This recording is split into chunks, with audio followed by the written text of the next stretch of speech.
Pesawat hancur di udara mengirim Julian dan penumpang lainnya terjun bebas dari 10.000 kaki di udara. Pesawat meluncur di tengah hutan Amazon. Assalamualaikum warahmatullahi wabarakatuh. Halo YouTube, kali ini gua akan bahas sebuah survival story dari seorang gadis berusia 17 tahun yang selamat dari kecelakaan pesawat dan bertahan hidup di hutan Amazon sendirian selama 10 hari, con.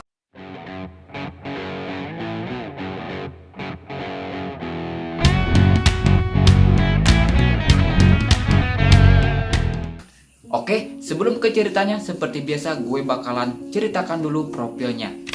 Jadi, survival story ini datang dari seorang wanita bernama Julian Kopka. Dia dilahirkan di Lima, Peru pada tahun 1954. Kedua orang tuanya berdarah Jerman. Ayahnya bernama Hans Wilhelm Kopka, seorang ilmuwan geologis yang bekerja di sebuah museum sejarah alam di kota Lima. Sedangkan ibunya bernama Maria Kopka, seorang ornitologis atau ilmuwan hewan, khususnya burung-burung, con. Jadi si Julian ini karena berada dalam lingkungan keluarga ilmuwan alam, dia pernah menjadi anak hutan dan belajar teknik bertahan hidup di hutan dari kedua orang tuanya tersebut ketika berumur 14 tahun. Oke, kita langsung saja ke ceritanya aja ya, con. Jadi ceritanya ini bermula pada tanggal 24 Desember 1971. Tepat beberapa jam setelah acara kelulusan si Julian dari Perupain High School, tempatnya menimba ilmu. Karena waktu itu adalah malam Natal, si Julian dan ibunya Maria berniat untuk mengunjungi Hans, ayahnya si Julian yang bekerja di Pucallpa, untuk merayakan Natal bersama. Kemudian mereka memesan tiket pesawat rute 5 Pucallpa untuk mengunjungi Hans yang berada di Pucallpa. Saat itu penerbangan Lansa Flight 508 yang bisa mengantarkan Julian dan ibunya ke Pucallpa merupakan penerbangan terakhir, con. Karena pesawat yang lain udah penuh gitu. Wajar saja, itu kan malam Natal, jadi banyak orang yang bepergian untuk merayakan Natal bersama, con. Meskipun Hans juga berpesan supaya tidak sesekali menaiki maskapai Lansa yang dilaporkan kerap mengalami berbagai masalah. Julian dan Maria pun tahu bahwa Lansa ini memiliki keamanan yang kurang baik karena Lansa sendiri tercatat telah mengalami 2 kali kecelakaan pesawat. Namun mereka terpaksa memilih maskapai ini karena tidak ada penerbangan lagi ke Pucallpa selain Lansa ini. Akhirnya mereka menaiki pesawat tersebut dan Julian sangat bahagia sekali karena tidak lama lagi akan berkumpul bersama keluarganya untuk merayakan Natal bersama. Pesawat pun mulai take off dengan membawa 6 awak dan 86 penumpang. 20 menit setelah pesawat mengudara, tidak ada apa-apa alias aman-aman aja, con. Namun, setelah beberapa menit kemudian, cuaca buruk datang dengan dilanda ribut petir. Pesawat pun mengalami turbulensi. Hanya 40 menit setelah take off, pesawat kecil yang mereka tumpangi disambar badai petir. Sambaran petir menghantam tangki bahan bakar hingga menyebabkan sayap kanan lepas dari lambung pesawat. Panik pun menyebar di seantero kabin pesawat. Dengan kegagalan mesin dan pesawat yang dengan cepat kehilangan ketinggiannya, semua orang di dalam kabin tersebut sadar kecelakaan tak dapat dihindarkan lagi. Sambil menatap Julian dengan menunjukkan raut wajah sedih dan putus asa, Maria berkata, "Ini semua adalah akhirnya." Coba bayangkan, coy. Beberapa saat kemudian, pesawat hancur di udara mengirim Julian dan penumpang lainnya terjun bebas dari 10.000 kaki di udara. Pesawat meluncur di tengah hutan Amazon. Gak terbayang gimana peristiwa itu terjadi ya, con. Mengerikan sekali. Si Julian yang masih berada di kursinya lengkap dengan sabuk pengamannya terlempar dan jatuh ke tanah. Dia mengalami tulang selangkang yang patah, luka di lengan kanannya, dan mata kanannya ini sampai bengkak. Bahkan dia sampai geger otak, con. Aduh, ngeri sekali. Setelah pesawat itu jatuh, Julian dalam setengah sadar, dia memprioritaskan untuk cari ibunya yang duduk di sebelahnya saat berada dalam pesawat. Sambil menangis putus asa, Julian berusaha memanggil ibunya. Namun, jawaban yang diinginkannya tidak pernah benar-benar terdengar. Hingga akhirnya pencarian itu berakhir dan ibunya berhasil ditemukan. Berhasil ditemukan ya, con ya. Awalnya saat ditemukan, Maria ini selamat dari kecelakaan itu. Tetapi Tak lama kemudian, Maria hanya mampu bertahan beberapa hari saja dalam kesakitan, hingga akhirnya meninggal dunia karena luka berat yang dialaminya. Sungguh miris sekali ya Con, si Julian ini. Julian mempunyai beberapa pilihan antara menunggu pertolongan yang entah kapan datangnya. Mungkin tidak ada pertolongan sama sekali, karena di tengah-tengah hutan Amazon ya Con, sulit sekali untuk menembus hutan yang begitu lebatnya. Atau menyerah begitu saja, atau bekerja keras untuk melanjutkan hidup. Karena si Julian ini pekerja keras, ia melanjutkan perjalanan melalui hutan hujan lebat dengan harapan menemukan tanda-tanda peradaban. Sadar daerah itu mungkin penuh dengan ular berbisa, dia melemparkan sandal di depannya untuk menguji tanah. Jadi dilempar seperti ini, apakah ada ular atau tidak, apakah ada yang bergerak atau tidak, mungkin seperti itu ya Cerja. Walaupun cara ini memperlambatnya cukup banyak dan menghabiskan banyak waktu, tetapi terbukti berguna karena dia tidak menemukan ular di sepanjang jalan.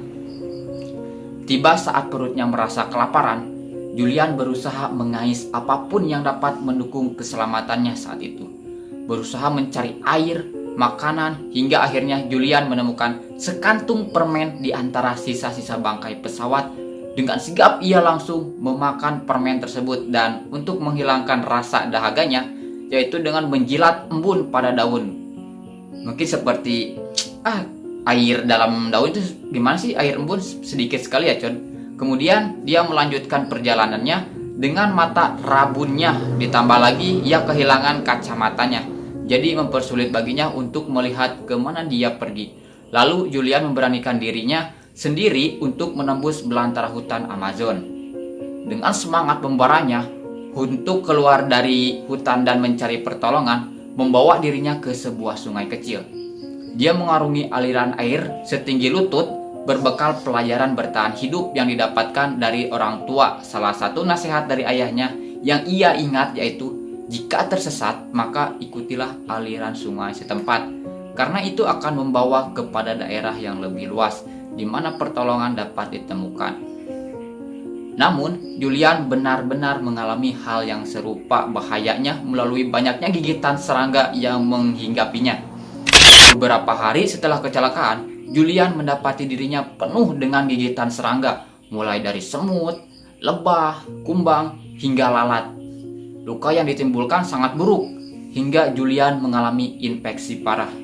Rasa sakit yang ditimbulkan juga cukup kuat untuk membuat Julian tetap terbangun bahkan ketika malam datang, Con. Selama 10 hari, ia tetap menyusuri sungai untuk mencari kehidupan. Tanpa ia sadari, lukanya makin besar dan mengundang lalat untuk bertelur, hingga muncullah belatung yang memakan luka-lukanya si Julian ini. Sakit sekali ya, Con. Tepat di hari ke-10 saat ia mulai melemah dan hampir putus asa, ia melihat sebuah perahu motor kecil dengan sekaleng bensin yang bahkan ia sempat menganggap hal itu adalah khayalannya saja. Dia belajar dari ayahnya ketika itu Hans menyembuhkan seekor anjing yang digerogoti cacing di hutan dengan bensin. Kemudian dia menerapkannya ke lengannya dan berhasil menarik 35 belatung keluar dari lengannya. Walaupun itu menyakitkan sekali ya, Con. Namun gimana lagi? Tak jauh dari perahu itu, Julian menemukan sebuah pondok atau saung. Karena malam pun mulai tiba, akhirnya ia pun mengambil kesimpulan untuk menginap di sana, sambil menunggu orang yang punya perahu motor itu datang. 1 jam kemudian, pemilik perahu yang merupakan penebang kayu lokal datang. Para penebang itu datang bertiga dan tampak ketakutan melihat kondisi Julian dan mengiranya sebagai roh air dari cerita rakyat setempat. Namun, ternyata si Julian ini mampu berbahasa Spanyol dan menjelaskan kepada mereka apa yang telah terjadi. Warga pun memberinya pertolongan. Pertama dengan menggunakan perahu selama 7 jam ke desa terdekat. Julian pun dipindahkan dengan pesawat menuju rumah sakit di Pucallpa. Di sana, dia akhirnya bersatu kembali dengan ayahnya serta mulai pulih dari luka dan trauma yang dia alami. Berita tentang satu-satunya penumpang yang selamat dan melakukan perjalanan selama 10 hari di hutan menyebar dengan cepat dan wartawan bergegas mewawancarainya. Ketika Julian masih di rumah sakit pun, gadis itu diganggui oleh wartawan. Bahkan, beberapa di antaranya menyamar dengan berpakaian seperti staf medis untuk mendapatkan izin agar bisa mewawancari Julian. Setelah ia pulih dari cedera, Julian membantu mencari pihak penyelamat untuk menemukan lokasi kecelakaan dan mayat para korban. Dan pada tanggal 12 Januari 1972, regu pencari menemukan mayat Maria Kopka. Kemudian setelah itu, Julian memutuskan untuk kembali ke Jerman dan belajar biologi. Tidak lama setelah mendapatkan gelar PhD dari University of Munich, Julian memutuskan untuk kembali ke Peru dalam rangka pendidikan doktoralnya dan juga penelitiannya tentang kelelawar yang berhubungan dengan mamalia di hutan Amazon. Nah, itu tadi survival story dari Julian Kopka. Setelah peristiwa tersebut, pasti sangat membekas sekali ya coy, bagaimana ia hidup sendiri selama 10 hari di dalam hutan dengan luka yang dialaminya. Miris sekali lah intinya. Buat kalian yang mau melakukan perjalanan, tetaplah berhati-hati dan berdoa supaya selamat dalam perjalanan. Nah, itulah tadi survival story dari seorang gadis bernama Julian Kopka. Terima kasih sudah menonton. Jangan lupa like, comment, share, dan subscribe agar tidak ketinggalan video update dari saya. Semoga bermanfaat. Wassalamualaikum warahmatullahi wabarakatuh.